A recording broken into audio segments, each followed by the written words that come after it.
obviously, I don't have a particular dog in this fight other than the generalized cultural fight, which is I would hope that the Catholic Church actually sticks to its basic belief points about Judeo-Christian morality, because I think that it's bad for the world when they stray from those points. There's obviously a schism that seems to be emerging inside the Catholic Church with regard to some of Pope Francis's recent comments. He recently, for example, chastised conservative Catholics in the United States Catholic Church as a reactionary cohort, replacing faith with ideology. As per the usual arrangement, this is then accused of mistranslation. There may be some walkback and all the rest of this. So from a Catholic doctrinal perspective, what is the Pope owed in terms of what do you have to believe is divine in nature, and where are you allowed to criticize the Pope? Yeah, excellent question. Let's start with what he's not. He's not the Oracle of Delphi. He's not a demigod who can usurp truth and reason and nature. He's not that.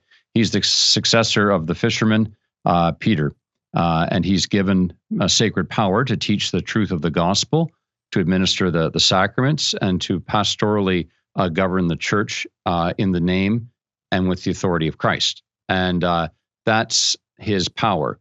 It does not include, for instance, any power to overturn divine law, natural law, positive law.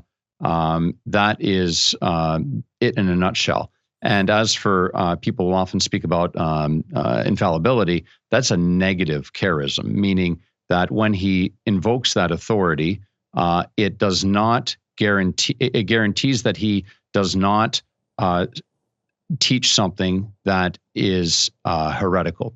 Doesn't mean that he says it in the best way or even at the best time, but simply that it is free of theological error.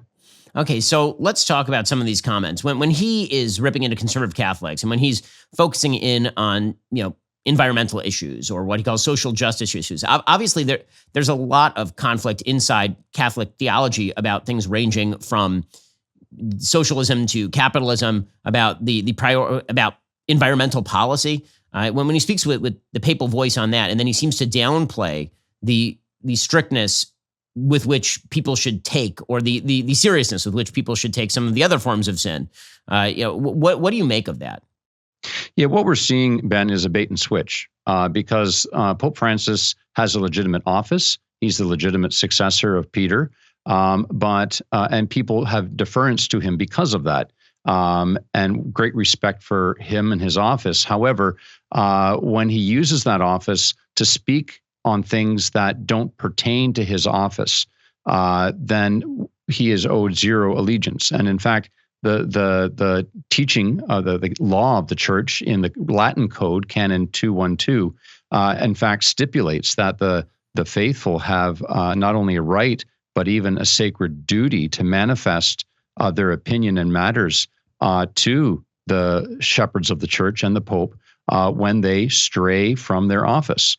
And this is a case in point. So he can speak about, for example, the meaning of the Beatitudes, but he cannot use that same authority to issue dictates on environmental policy. And when the Pope does that, he speaks as Jorge Bergoglio. He's not speaking as the successor of Peter. The problem is people don't always know that. When he speaks, they think he's speaking as the successor of Peter, when in fact, when he goes into social policy or starts attacking legitimate capitalism, he's speaking as a private citizen. So how obviously Pope Francis is getting up there in age. There's a lot of talk about, hopefully he lives, many more years. But if that doesn't happen, how exactly does the process work for the next pope? And that also has to. There's another question there, which is there a point where the Pope, any Pope, can violate the line so badly that he's removed? Not that that's going to happen to Francis, but does that process even exist? Yeah, let me answer the latter and then remind me of the former. Yes, there is a mechanism in place, but it's taken centuries for the church to undo that mechanism. So we've had bad popes before, and there was a movement called Concilliarism, which was a rival power to the popes, and it was last used in the 1400s, and that was the power of councils to dethrone a sitting reigning pontiff. what happens after that, though, is that you devolve into chaos, where there is just rival groups and factions. So since the 1400s, the church has seen an ascendancy in the emphasis on the legitimate powers of the Pope of Rome.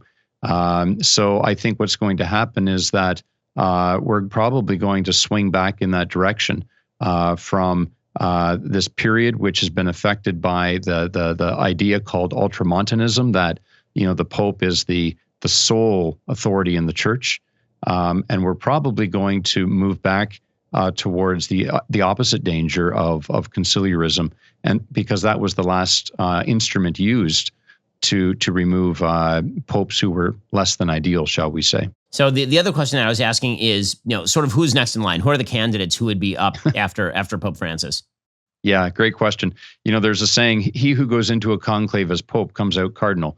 So there are some candidates, and some of them are actually quite good. So I don't want to jinx them by naming them, but 70%, however, of the College of Cardinals have been appointed by Pope Francis, and no one really knows.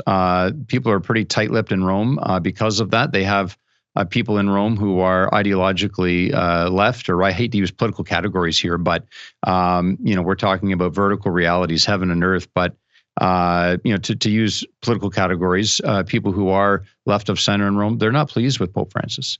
People who are conservative, obviously, are not pleased because it's a Peronist, chaotic regime. It's a reign of terror, as my friends in Rome call it. So they don't say specific names. And those whose names come up, all of a sudden their careers are on the chopping block. So Tagle was one, the head of the Propaganda Fide, and his son has set, so to speak. So there are no names really that are being strongly put forward. Hey, thank you so much for watching. Before you go, do us a favor, leave a comment, let us know what you thought of the video, like, and subscribe.